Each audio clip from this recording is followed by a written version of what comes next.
Hello, Pisces. Welcome to Lotus Heart Tarot. I am very happy to have you here. We are going to jump right into your reading today. What do we have for Pisces? For Pisces, please, Spirit.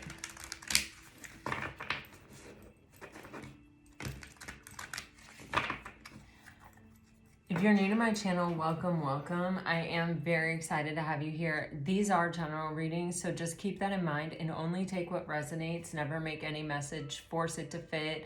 You know, every message isn't for everyone. I never know what's going to come out, so, you know, I just stay open to where I'm guided to go. All right, and I hope that you do too. Okay, so for Pisces, ooh, I love this card for you guys, Pisces. I love both of these cards. How funny. I had the strongest vision of a dolphin earlier, and now you guys are getting happiness, and there's dolphins in this card. Dolphins may be significant to someone. Okay, so guys, you know, I literally saw a video somewhere. I don't know if it was on Threads or Instagram or YouTube or where. But it was of like an older gentleman, and he was doing all of these funny, silly dives off a diving board, and he was having the best time. He was having so much fun. He was like almost doing like cartwheels off and like really going for it. And he just was having so much fun. And, you know, it's such a reminder that when you truly want to be happy, no one and nothing can really stop you, you know, because you're choosing it. You're choosing to even just experience life in that way. And it's such a high vibration, and it has such a profound ripple effect. Like, you know, someone saw him doing that and felt the need to take a video of it. And then someone posted it, and probably it's been shared a whole bunch of times. And it came to me here, you know, a world away, you know, from that person. And it brought me joy. And now we're talking about it in this video. Happiness spreads like wildfire, you know, as does complaining and misery. So, you know, there is this energy of, you know, oh God. And it's also so funny because I was literally listening to John Lennon Imagine earlier today. It's so crazy. And I literally looked up on the radio like thing, and it said, you know, my name, and then it said Imagination John Lennon. You know, it scrolls through there telling me what song's playing, and I read it and I was singing it, and I don't know. Anyway, so maybe those are some strong themes here. It is like, you know, so we can't control the world around us at all. You know, it's not within our control. But what we can affect is our own sense of peace, our own sense of joy, and our own sense of happiness. And there are moments of joy in every single day if we can be fully present to experience them and to embrace them and to, you know, fully explore them and just give into them. I know I have been lately just a little bit more stressed or something than normal. At times, you know, just things seem like kind of a bigger deal, I feel like. And I feel like this is something that I'm noticing in a lot of people around me. I'm noticing, you know, at the grocery store. I'm noticing, you know, things that it's kind of like normally you would blow off. Like pulling into a parking space and there's a grocery cart in it that you couldn't see from the angle you were at, or, you know, just little things like that. And it's like normally I would just be like, oh, poof, you know, and I might park close by and take the grocery cart into the store with me. But instead it's like I'll have a reaction that's like, oh man, you know, who did that? You know, in order to have a nice world, we all have to be the type of people that return our grocery carts to the cart corral. Like, those are simple things that we can do to contribute to having a more beautiful experience living. And, you know, when we're feeling that way ourselves, we are more likely to make those choices and to choose that way and to choose to do those things for ourselves and for other people, to pay it forward for ourselves. And so there's almost this energy of, you know,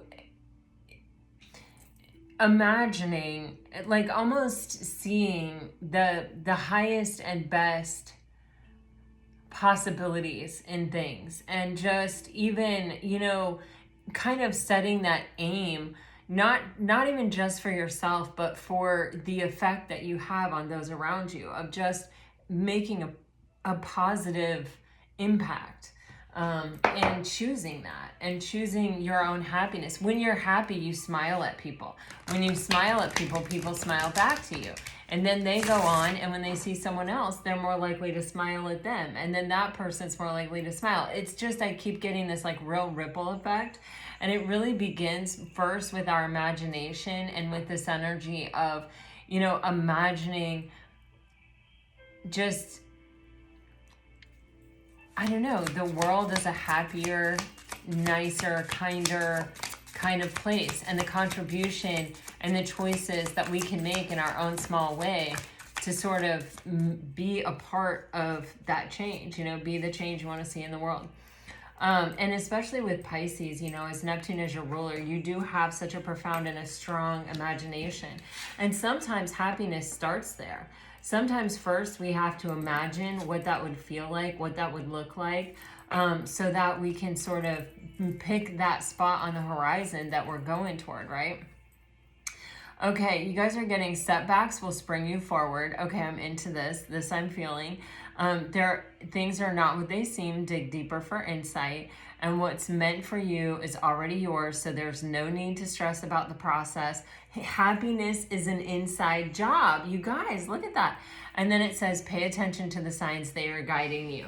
Guys, first, happiness is an inside job. Once you plant the seed of happiness within yourself, even if maybe you're not particularly feeling it, or, there's nothing happening right now, we can ask ourselves, what could I do for myself in this moment that would make me happy? Maybe it's like drive to Dairy Queen and get a Blizzard. Well, then drive to Dairy Queen and get a Blizzard. Maybe it's, get a little bit extra rest and go take some rest. Maybe it's, make a hot bubble bath. Maybe it's, call a friend. Maybe it's, watch Bridgerton again. Whatever it may be, read a good book. Whatever it may be, it's like we have to be consciously and mindfully cultivating that in our lives in order for it to sort of be so, right? Like this morning, instead of like coming here and just reading right away, my husband and I went to my favorite botanical garden, and it really, it's fuel for the soul. It was the highest and best thing that I could do. And as a result of doing that, I'm showing up to the table and I'm coming to you with my cup full and running over, which is me being able to give more to you, right? And so when we take care of ourselves, when we cultivate that joy, when we cultivate that happiness, and beyond that, it's finding the happiness, it's in the everyday moments, being mindful to recognize it when it presents itself. I know you guys know during Mercury retrograde, I had a whole bunch of issues with my appliances, and I ended up getting new appliances in my kitchen. And I have, the 2 ovens on the wall. And so my new oven makes me always feel like I'm on the Food Network and like I'm on some TV show when I'm putting my food in there to cook, and then when I'm pulling it out, I always giggle and laugh. It feels like I'm playing now instead of cooking or doing some kind of chore or whatever. I feel this such a funny energy of just like, I feel like I'm on TV. I feel like I'm on a cooking show, and I love it. And now I almost sort of like look for it. I almost like really play into that energy. And just, I don't know. I have fun with it, and it's so funny because my daughter teases me because I tell her all the time, I'm like, I feel like I'm on a cooking show. And so now I'm cooking and baking, and my husband is taking baked goods to everyone that he works with because he's like, girl, we can't eat all these baked goods. But I just enjoy it so much that he's taking them to work. Which again is spreading happiness, right? Hopefully they like it. Hopefully they think I'm a good cook.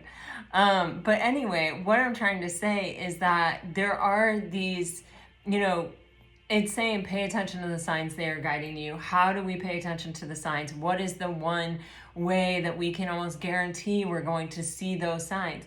Be present in the moment that you're in. And when you're present in the moment and you're seeking joy and you're seeking happiness, or your focus is on finding the happiness or spreading happiness, or, you know, experiencing more joy, then guess what you're going to? It's going to work. It absolutely 100% will work 100% of the time. And then there is this energy of releasing yourself from stress, releasing yourself from this need to control or this need to even know. Yeah, oh my gosh, who was I listening to? I think it might have been Michael Singer. And oh no, I don't think it was. It might have been Teal Swan. She's great, by the way. That's another amazing person. She, I think, was talking about how when people need a certain outcome, it may have been her. Oh, I hate when I can't remember exactly who told me or where I got it from. But anyway, when people have a need to know that something is going to work out, a need for something to happen in order for them to be happy, then it's like that happiness is like a crutch. You know, it's not the same kind of happiness as when that happiness begins within you and you begin to spread that happiness and feel that happiness and be that happiness, and then it ripples out from you. It's like I need this to prop me up. I need life to look a certain way in order for me to feel a certain way. And when we do that, we're not vibrationally aligning with it and we're not attracting it to us. What we're doing is we're sort of almost increasing our suffering, because what we're saying is, I can't be happy until this happens, or I'm not going to experience. So we're cutting ourselves off from the opportunity to be happy right now. And the most surefire way to have things work out for you in your highest and best is to be happy now, is to love the life that you have right now. So there is something about releasing here, a need to like control anything or a need for a certain or particular outcome. Also, with things are not what they seem, dig deeper for insight. This is, our mind is a powerful, powerful tool, right? And when we don't know the truth, when we don't have all the answers, when we can't just pick up a phone and call someone and say, what did you mean by this? Or, you know, what's going on with you and why did you treat me this way and why are you ghosting me? You know, when we can't get the actual answers from the actual source, we will sort of bridge the gap with our own thoughts about what it could be or what it might be, and then we'll process those thoughts, and then we'll choose one that we feel like probably is the most accurate. And when we do things like that, we're actually taking ourselves away from the truth or what's really important there. And we can actually come up with something that is kind of far away from what that person was actually thinking or feeling or the reasons why. And then that can have a whole host of effects. So when we can just accept things the way that they are, and when we have an opportunity to look deeper into it or to ask the questions or to even introspect into ourselves, why did I react that way? Why did I say that? Why did I do this? Why did I play that role? Why did I make that choice? That's where the good stuff is. That's where we're going to find the answers that we're seeking and that we're looking for. And so processing it over and over mentally and really trying to come up with a reason why, we're going to sometimes come up with things that actually take us further away from the answers that we seek.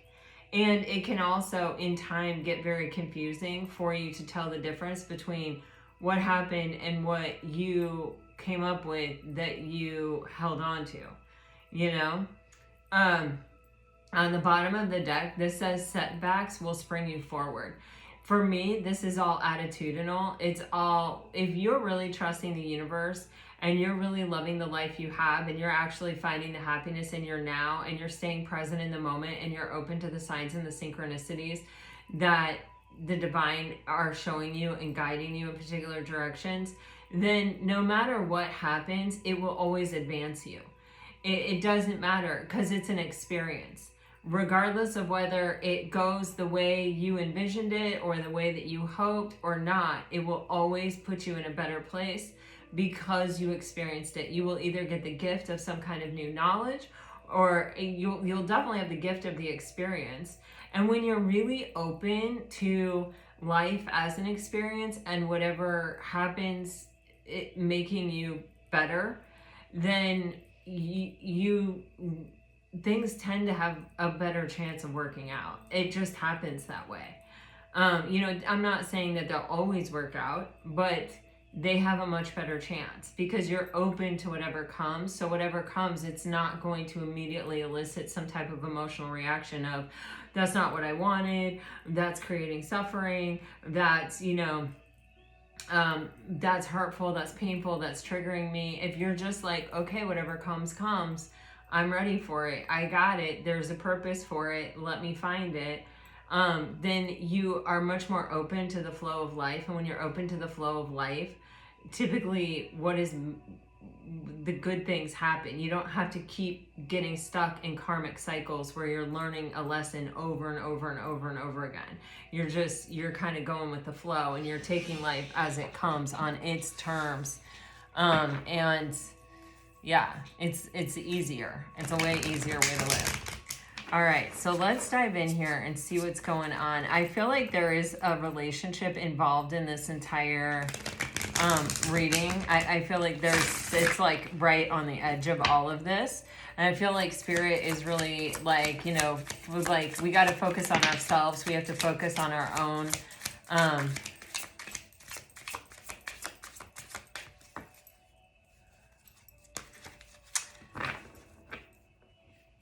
on happiness being an inside job. Yeah, there's either, I don't know if this is you.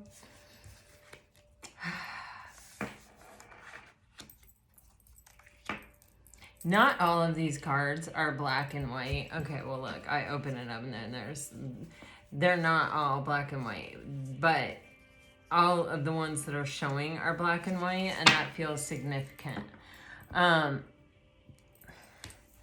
Yeah.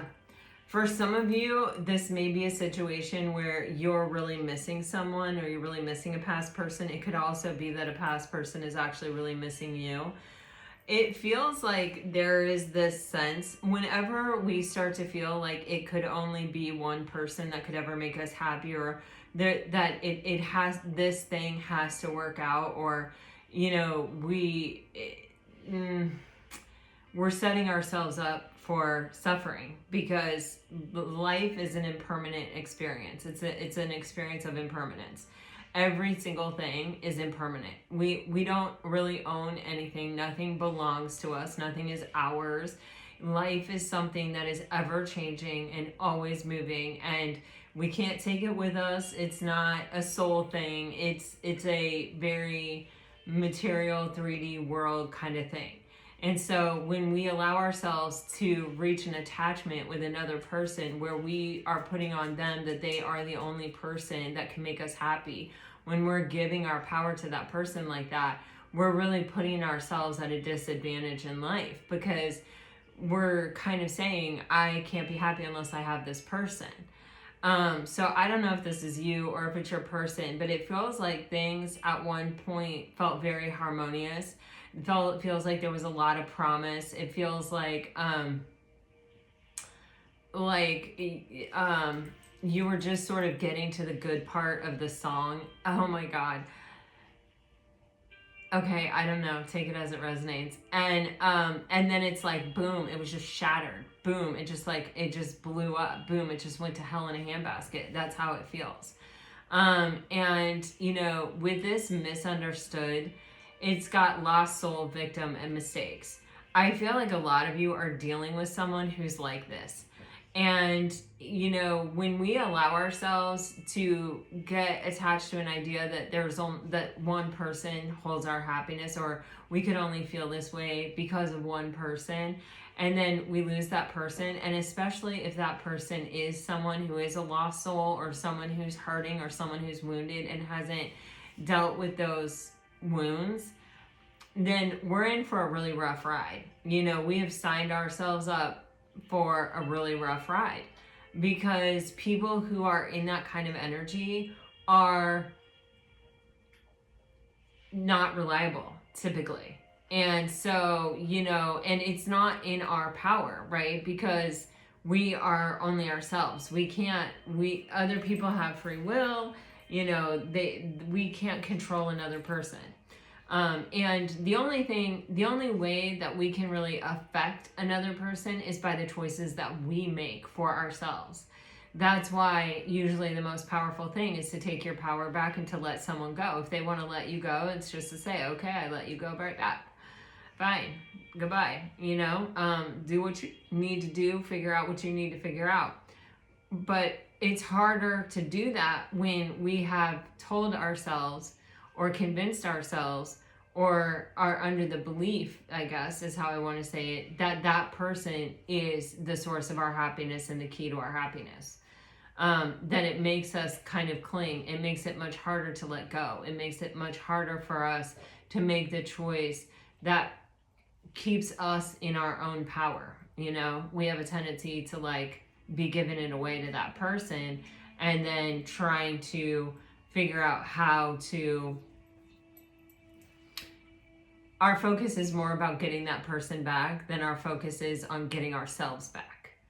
And so when you can really transition into that space where it's like, nope, I want me back more than I want anything else. I want my power back. I want my own moments of happiness. I want to cultivate happiness. I want to experience happiness in my own life, in my own way, in my everyday. You know, I want to fully appreciate and be present in this moment. And you can't be when your happiness is in someone else's hands and you're constantly feeling that achy, missing you feeling of, I don't have you, you are not here, you are not close to me. I am consciously aware that there is distance between us and that I can't be happy until that distance is closed. And so how do I do that? You know, I'm focusing on that. And when we focus on that, that's not where lasting happiness comes from, I'll tell you. All right, so let's dive into the tarot and just see. Keep in mind, guys, that all of these readings always, you know, as general readings, put yourself where you belong. You know, if you feel like I'm talking about you and I'm saying it's your person, put yourself in, you know, switch it up. Do what you need to do. You're Pisces. You got that incredible intuition, and always, you know, listen to your intuition when you're listening to tarot cards, because you will know. Yeah, look at this. Pisces, I feel you're taking your power back. I feel that you may have at one point kind of given it away, because there is this sense of, with the Nine of Swords, there's this sense of being afraid of missing someone, being afraid of being alone, being afraid of being without someone. And it's sort of driving your thoughts, or, you know, kind of keeping you in a situation here that is where you're more focused on those stories that you're telling yourself of, where is this person, what is going on with this person, what happened with this person, why aren't I talking to this person, kind of energy. And instead of in your own intuition and holding your own power and holding your own happiness in your hands. This fear created some kind of misalignment with the Seven of Swords, but the Seven of Swords is in reverse and the High Priestess is upright. So this is definitely a very powerful energy for you, Pisces, where it's like you may have lost it for a moment. You may have, fear may have taken you to a place that it wasn't really natural for you to go, or it wasn't someplace that you would have really gone by choice or mindfully or consciously. It may have also happened rather quickly with the Seven of Swords. The Seven of Swords can be a very fast energy. I feel like all the sevens can, even except the Seven of Pentacles, which really is about divine timing and about how things don't happen immediately. But it's like, the Knight of Swords is the fastest knight, and then the Knight of Wands is the second fastest, and then the Knight of Cups is the third fastest, and then the Knight of Pentacles is the slowest. Well, it's kind of like that with the sevens as well. I mean, it's pretty much like that through the tarot deck, but especially with the sevens, these are spiritual lessons. And with the Seven of Swords, it's something that can happen very quickly that you kind of don't necessarily see coming, or it's something where it kind of can feel like somebody's pulled the rug out from underneath you.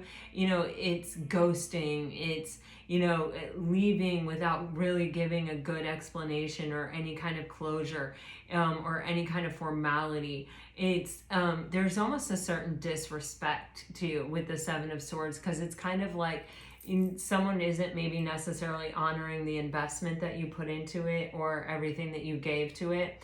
And there is this sense of fear of kind of like, what if I've lost this person forever? Or what if I'll never be happy again? Or what if I'll never feel that way again? You know, it can be anything, right? Fear is something that we all experience. But it can, you know, our own particular reaction to whatever that Seven of Swords was can be anything, right? I feel guided to say this is a card of Aquarius. So I don't know if some of you may be dealing with Aquarius or somebody that had Aquarius strongly in their chart. But there's just this energy of, you know, you didn't see it coming. And so whatever happened, it feels more like it was reactionary. And it wasn't necessarily out of mindfulness or consciousness. It's just sort of like that's how it felt, and that's how I responded. And I've been sort of trying to catch up with it ever since. You know what I mean? Or trying to like get my thoughts back or get myself back into this energy. And it feels like finally, Pisces, you're really doing that. And this High Priestess really feels like a creator. I'm going to clarify both of these energies.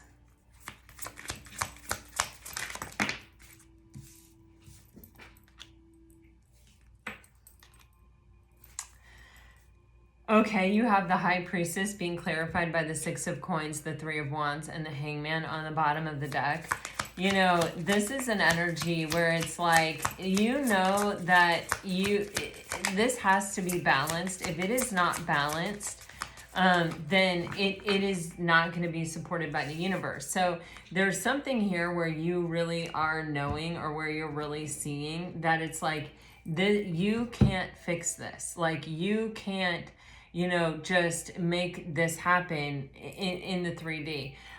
There is some kind of distance or some sort of separation here or something, or it's kind of like you may even also be seeing the bigger picture, or you may be knowing that where sometimes in the past, maybe you even wanted to sort of show up for this, like try to, you know, give more to the situation to fix the situation or to keep it from falling apart completely. Maybe you even chased this person at times. Now, because of the Hangman, because you learned from those experiences, you're allowing the distance to grow. You're not saying, okay, I have to, you know, say something or do something or be somewhere or show up or do anything different or give more to the situation. You're hanging back and you're kind of letting things happen, and you're sort of knowing with the Three of Wands that if this thing is going to come to fruition, if this is going to show up in your life, it's going to be because this person figures it out and closes the distance themselves. There's this energy, right? What's meant for you is already yours, so there's no need to stress about the process. If this is meant to be, and if it is yours, then you don't need to overgive. You don't need to meet someone beyond halfway in order to make this happen, right? They will show up for you if it's meant to be. With the Seven of Swords and the Hermit and the Five of Wands, someone that you are dealing with has some kind of blockage, some kind of obstacle. Whenever I see the Five of Wands, I get a sense of it's, you know, around the heart chakra, a blockage within the person, but this can for you all also be external interference, right? Some kind of conflict, some kind of drama, something that is external to this relationship that is creating an obstacle or a blockage or something that makes it very difficult to close the gap. It can even be family members, friends, a group of people, whatever, that are, you know, sort of keeping this person out of alignment. Like, what's important to you is what's important to us. Trust us. You want to go our way. Don't listen to yourself. Don't listen to your inner voice.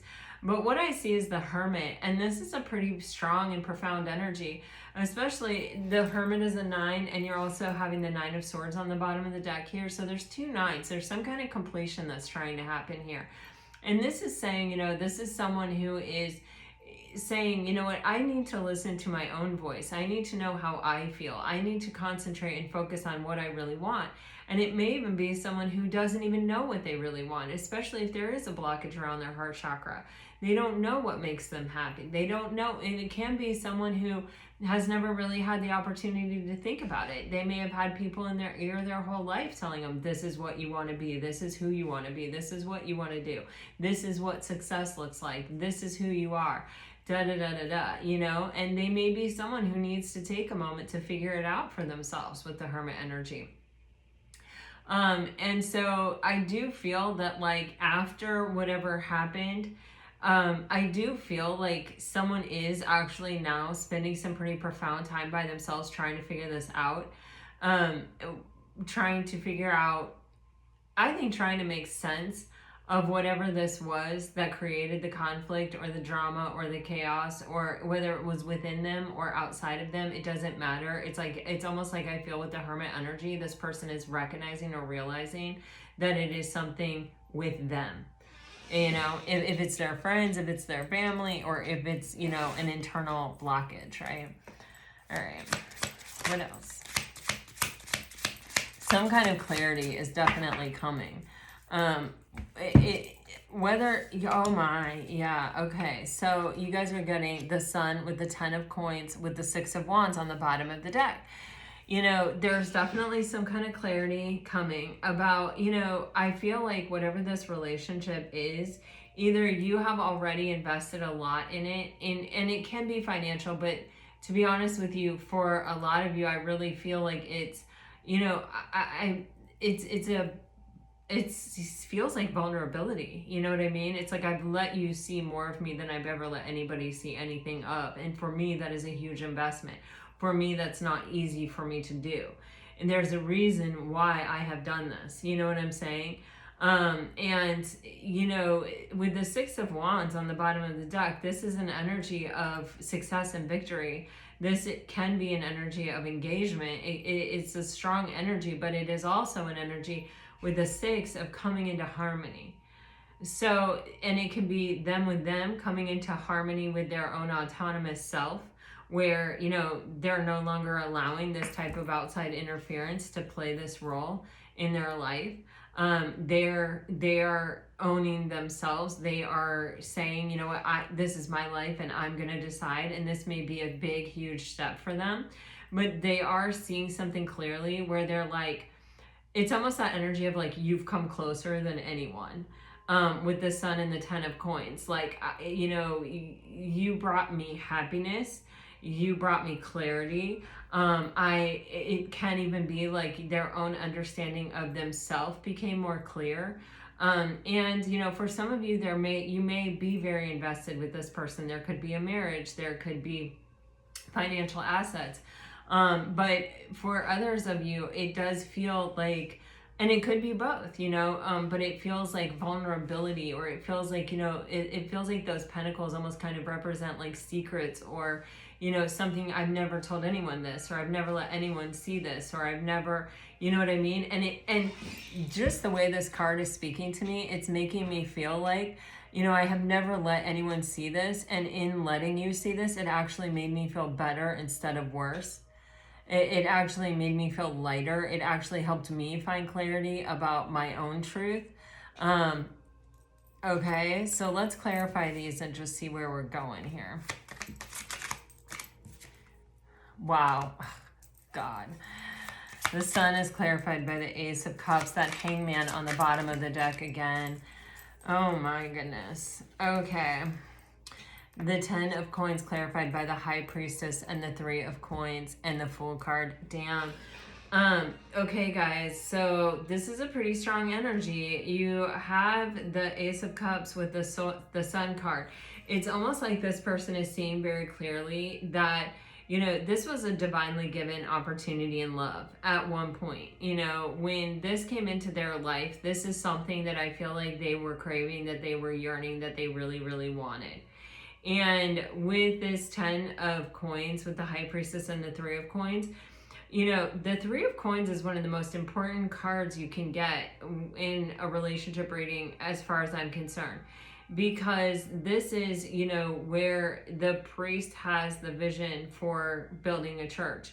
And he goes to an architect, and the architect draws up the plans and shares the vision. And then they take it to the builder, and they share the vision with the builder, and the builder holds the vision and brings it into fruition. And it is a complete collaboration of equals, of people who are capable and joined together to build something solid and stable. And when you have the 3 of Pentacles with the 10 of Pentacles, there is this energy of, you know, we were on our way to building something. You are someone that I can share a vision with, I can share a plan with, I can make things happen, I can bring things into fruition.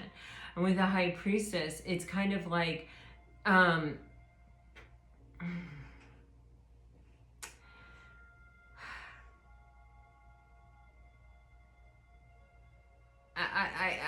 get this sense of someone who's almost like acknowledging that you may have known the way, or you may have almost been the leader, the one with the answers, or the one that had the deeper knowledge, or the deeper faith, or the deeper, you know, ability to see what it was and what was happening and guide it toward this 10 of Pentacles energy. With the Fool card on the bottom of the deck, this can be someone who wants to really let go of what has happened in the past and take a leap of faith and try to bring this thing back together. Or for some of you, I feel like it is someone who's feeling kind of foolish. And there's almost this sense of like they don't know where to go or what to do from here. They're sort of free falling in outer space. Wow, underneath that, the Lovers. So there is some kind of choice, I feel like. All right, let's go deeper here for Pisces.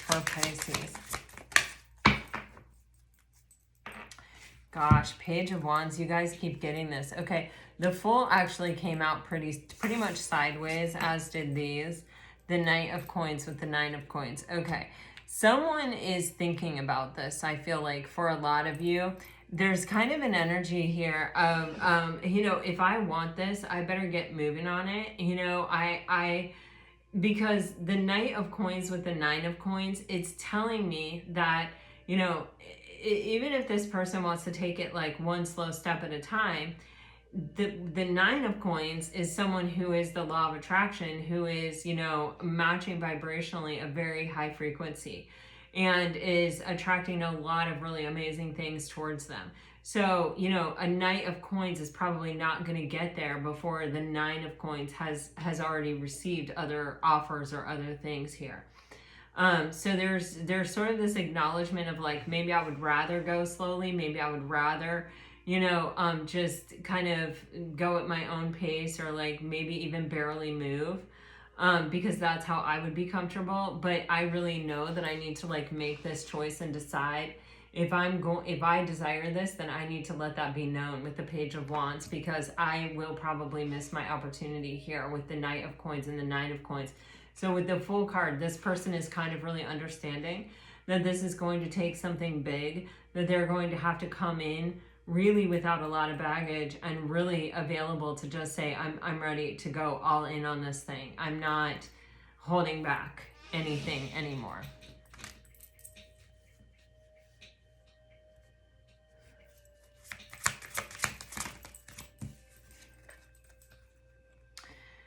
Wow. See, the Justice is getting the Fool card is getting Justice in the Moon. Sorry. And you have the 6 of Swords on the bottom of the deck. This person is like, I have to be able to make a decision and come to a place of peace with it, which is probably why we saw them with the Hermit energy up here with the 7 of Swords in reverse, because there's this energy of, you know, I'm running out of time, or like, this is a very significant decision. This decision is going to hold a lot of weight. And with the Moon card, it's like, there may even be an acknowledgement of the fact that maybe you don't even know that they're thinking about this, or they're thinking about doing this. And with the Moon card, this is a lot of fear and illusion that this person has to move away from in order to make this decision, in order to make this choice, and in order to be the Fool and to just go all in. We have to let go of fear. We have to let go of illusions. We have to come to a place of peace and acceptance that, like, I don't know how this is all going to turn out, and it is a risk, and I am risking emotional vulnerability, and I am, you know, taking on a lot of these things, but I have no choice. You know, if this is what I want, if this is the decision that I'm making, then this is actually the energy that's going to be required. I have to release the fear. I have to release the illusions. I have to bring myself to a place of calmness mentally with this idea that I am going to go all in. I can't have any reservations. I can't let anything hold me back and keep me stuck in this moment.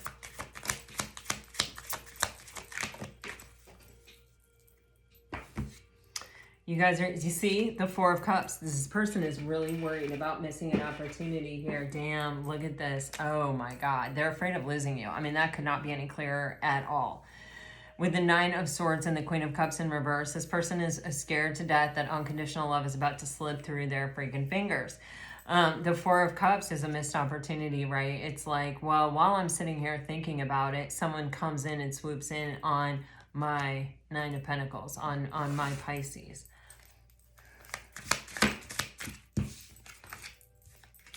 My God, Pisces, Ace of Wands, Queen of Cups with the Tower. I've got to clarify the Tower.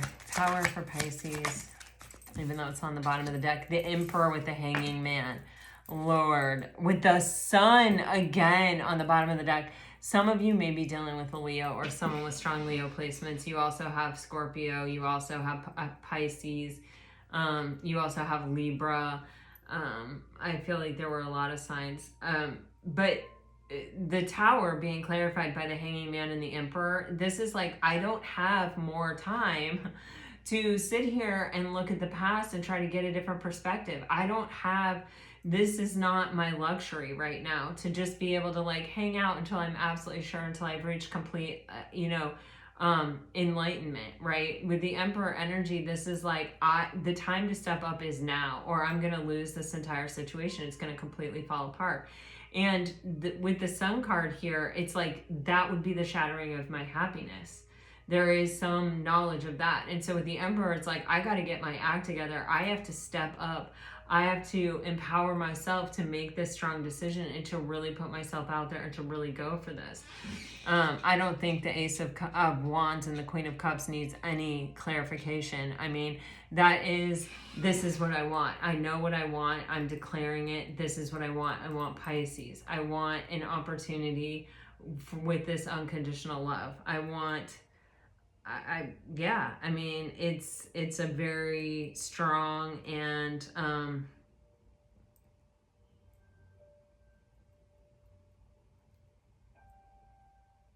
it's like, I want to say it's like a strong feeling, but it feels more like instinct to me. It feels more like, your insides pushing your outsides to act. You know what I mean?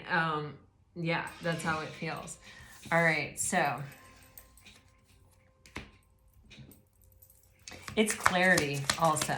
With the Tower and the Sun, that's complete clarity. Okay, let's see what we have. Yeah, this is putting your, oh geez. For some of you, there's been some type of third-party situation. Well, we saw that Five of Wands. So, this can be someone's family. This can be someone's group of friends. This can be someone's own emotional blockage. It's another thing that's playing a very significant role in this relationship. For some of you, it can be another person. But with the Page of Coins, there's some kind of ending of this, or this knowledge that this ending needs to happen, where this person is learning a really significant lesson. Sometimes we choose to, we choose someone who's easy. And I don't mean that like intimately. I mean that they aren't going to challenge us. They aren't going to ask us to rise to meet any occasion. They're not going to ask us for emotions that make us feel uncomfortable and vulnerable. They're not going to push us. They're not going to push our limits. They're not going to test us. And for some of you, it's like I kind of feel like that with the Three of Cups and the Ten of Swords coming out together. It's kind of like something that, you know, allows us to stay in this space of, I'm getting superficiality with this mask here. It's like I get to stay in this space where I don't have to meet myself deeply because this person isn't asking me to meet them deeply. And with the Ten of Swords, there's some kind of brutal ending here. There's some kind of, it's like it's killing this person. And I think what's killing them is that they actually know what this experience is with the Three of Coins. To share a vision, to share a plan, to build something, to invest in something. And they're understanding the inherent abundance in those types of investment. This didn't ask anything of them, so they didn't give anything to it. They didn't invest in it. And it's killing them. It's just killing them. Their thoughts are killing them because they when you experience fulfillment, right? And then you go and try to do something that's completely unfulfilling. There isn't a fiber or a cell in your being that really wants to do it. You know, you kind of are making yourself do it. You're kind of making yourself go through the process until you finally come to the place where you're like, why exactly am I doing that? You know, this isn't bringing me joy. This isn't bringing me happiness. So let me clarify this. It can also be that this person was so mentally fraught. They had such critical or difficult thoughts with themselves. Yes. This was just the only thing that they could, the only level that they were able to function at. You know, their mind was someplace else. Their mind was going through some really difficult and critical things. That may have told them they weren't worthy, that may have told them they didn't deserve it, that may have told them that they weren't good enough, whatever the case may be. But with the Two of Wands, it's like, you know, I can choose this, you know, easier, simpler situation that, you know, has some place or has played some role or could serve some purpose for me. But, you know, ultimately at the end of the day, I still have to live with these thoughts. With the King of Cups, this is just telling me this person actually has really deep feelings for you. They may not have actually spoken them. They may not have spoken a lot. But, you know, when you have deep feelings in another direction and you're trying to just stay superficial and just keep skating on the surface of life, it's hard. It's hard. Your mind is going to constantly be going to what you care about, what you love, who you love. And so there's this choice, you know, it's like I can stay with this situation that allows me to stay very superficial, or I can make the choice. And it's almost like, which one is harder? You know what I mean? Which one is harder? I mean, it's, you know, it's not really a question I can answer, but, you know. Yeah, see, this person, I mean, again, wow, look at this. They're consumed with the thought that they're going to miss this opportunity. 10 of Wands, missing this opportunity would be way too big a burden for this person. How could they get through life with this burden on their back of knowing what could have been, or what was once, or what was possible, or even the vision that they held and having to live with that vision and live without it and never see it through? It's a burden. It's heavy. It's weighty. With the Page of Wands on the bottom of the deck, it's like this person, this is their choice point. This is the decision that is going to determine the way the rest of their life goes and how enjoyable it will be.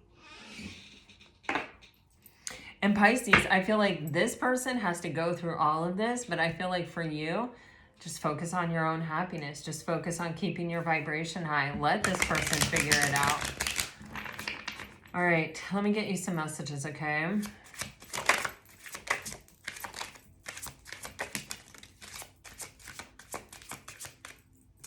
All right, if you're dealing with a water sign, I hide behind material things. It was my fault, but I blamed you.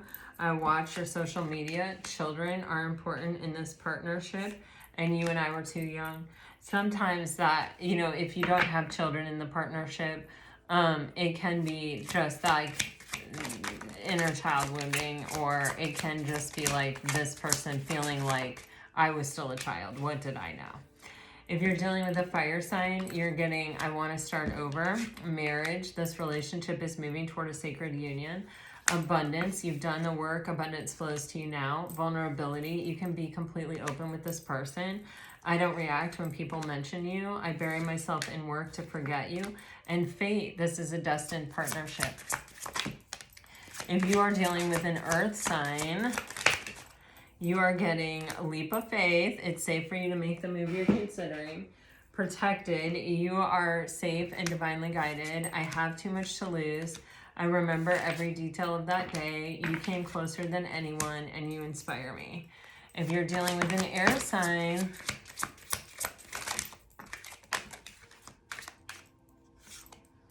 I hide my feelings. Stability, this relationship can stand the test of time.